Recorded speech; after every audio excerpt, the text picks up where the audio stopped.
It has been 6 weeks of remote learning. And to say that I am proud of the teachers, amazed by the knowledge they've gained, and impressed by the skills they've developed would be an understatement. Hi, I'm Michael Smith from Watson B. Duncan Middle School, and last week I was talking about how I used Screencastify for the first time, which was a big success once I figured out that you have to actually go into your drive and allow access for your kids to watch those videos. I kept getting emails saying that they needed permission, and I thought it was automatic, but apparently it wasn't. This week I learned that it's good to actually record the Google Meets. I don't know why I was not doing that before with my students, because I knew that some students weren't able to attend, and even the ones that did attend, they might want to re-watch those videos later on. So I will be uploading one that I recorded this week. I'm uploading that tomorrow, so I'll let you know how that goes. And Kaylin, I think you told me about the Breakout EDU Live. I uploaded that to Google Classroom, and a few of my students have done it and they really enjoy it. So yeah, that's it for this week. Have a good weekend. Hi everyone, a new tip this week is sharing your screen on a Google Meet if you are going to do a Screencastify to give direct instruction. In order to show any of those cool apps that are on your phone and that you can have access to on your actual computer. So for instance here, this is myself on a Google Meet with myself, and I am sharing my screen of my phone to the Google Meet, and then once I'm there, I pick an app that I like to use that is interactive. So for instance, the Merge app, and they create some virtual realities for students. So there's all different topics on that app. One that I particularly like is the layers of the atmosphere one. So once I'm on my phone and I load the app, I simply use the Merge Cube, and then I can just give students some direct instruction by showing them that, just engaging them in a different way and changing up the direct instruction. Hey everybody, Elaine Slazinski from Woodlands. I just wanted to share a really quick resource with you from Science News for Students. If you log into sciencenewsforstudents.org, go down to the bottom, there's a section here called Explainers. They are short little articles. There's a wide variety of topics. I'm going to select Understanding Meteors and Meteor Showers. The 7th grade accelerated science students are doing space right now. So you can see that as you scroll through the articles, many of them have some great graphics in them. They might also have embedded some video clips that the students can watch. You have the ability to copy the link if you wanted to do so as well. And down to the bottom, there's some really good vocabulary, which would be great for differentiating for ESE or ELL students. So there's a wide variety of topics. You have the ability to differentiate video clips. You could even print them as a PDF. If you were to print them as a PDF, you would find that they're maybe about 4 to 6 pages long in most cases. I want to wish everybody well. I've really enjoyed the lessons learned sessions that we've done. Enjoy the rest of the school year and hope to see everybody back healthy in the fall. Take care. I guess I should share something that I learned, not this week, but a few weeks ago, from my own college, which is whenever you're in a web browser and after you've opened your email, you can open a new tab and type in docs.new, and it'll open up a brand new Google Doc blank for you ready to go. You can also do slides.new, sheets.new, even forms.new. Who knew? Hi, it's Jacqueline from Woodlands Middle with a couple of quick tips for you. One of them is to take attendance. You can create a Google form. I only suggest that you make sure that the last and first name are 2 separate questions, so when you go to sort it, you don't have any issues. So you would go to responses in order to sort it, and then click on the link for the spreadsheet, and then it'll bring you to the actual spreadsheet here. And then to sort it, you would highlight the whole thing. I just clicked the corner box here to do that. And then right click, sort range, select data has header row, and then select period and then last name and sort, and then it will sort it for you. And it'll be very easy to take attendance because it's all organized for you. Another tip is to copy and paste a table from Google Docs into Google Slides, and it becomes a usable table, and then you can move it. You can move it wherever you want, and then it becomes, the same table that it was in your Google Doc, and it's easily transportable.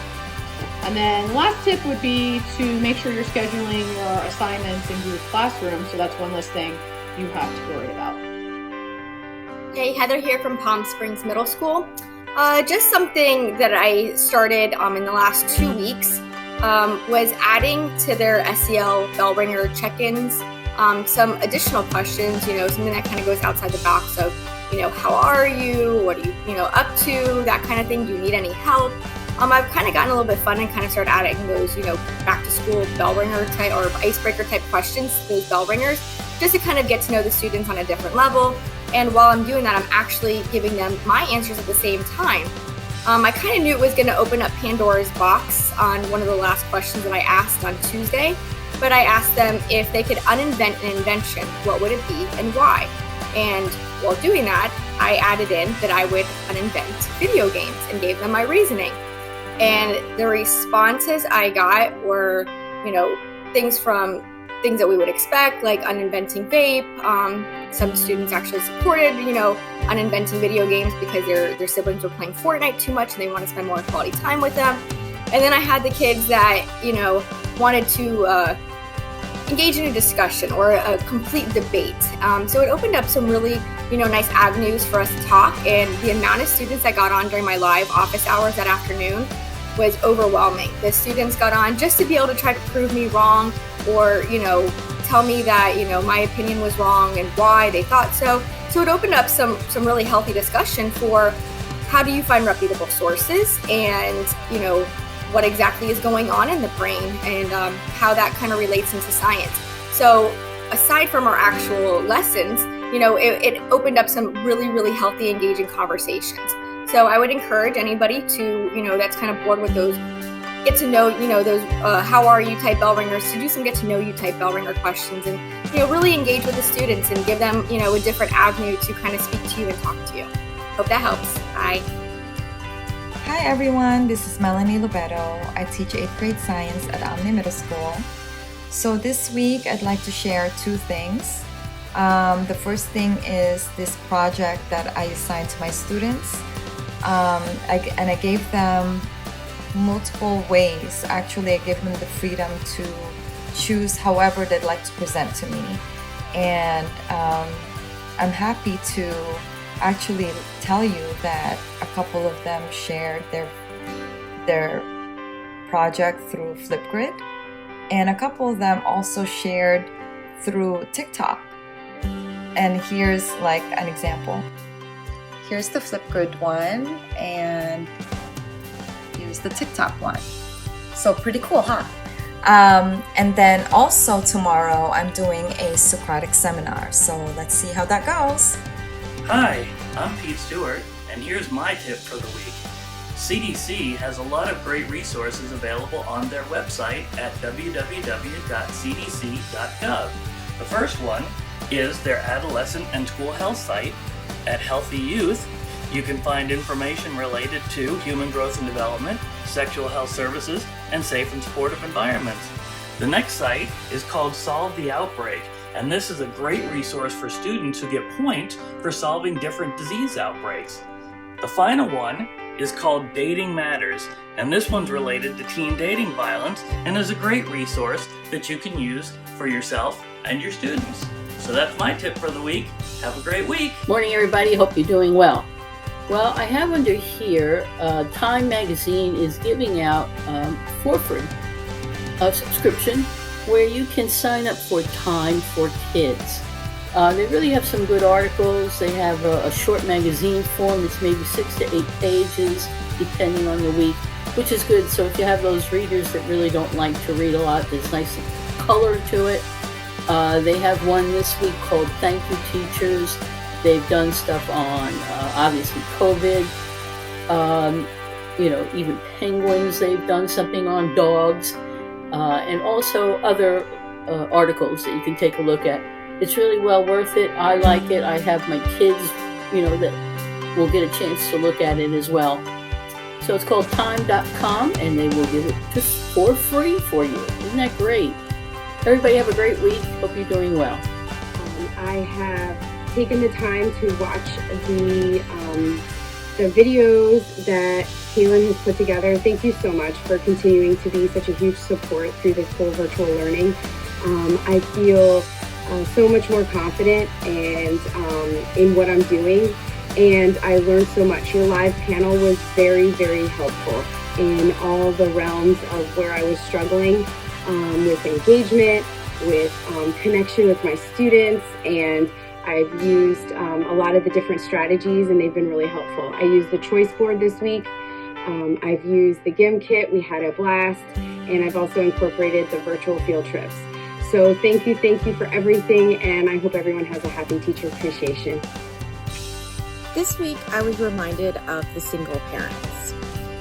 The parent who works from home, but now works 12-hour days virtually because they have 2 kids at home with them, and one of them may have a learning disability and struggles to learn well, and they have to spend a lot of time with that one kid now. Or the parent who's also a single parent and is an essential employee, and she can't be at home with her kids throughout the day, or really know whether they're doing their schoolwork, and she or he may wonder all day if the student is on task. This week, I was lucky enough to have some private conferences with some of my students, and I was able to give that single parent 15 or 30 minutes to themselves to just take time to breathe or concentrate on what they wanted to do. Take the time to meet with that one student that comes to your Google Meet.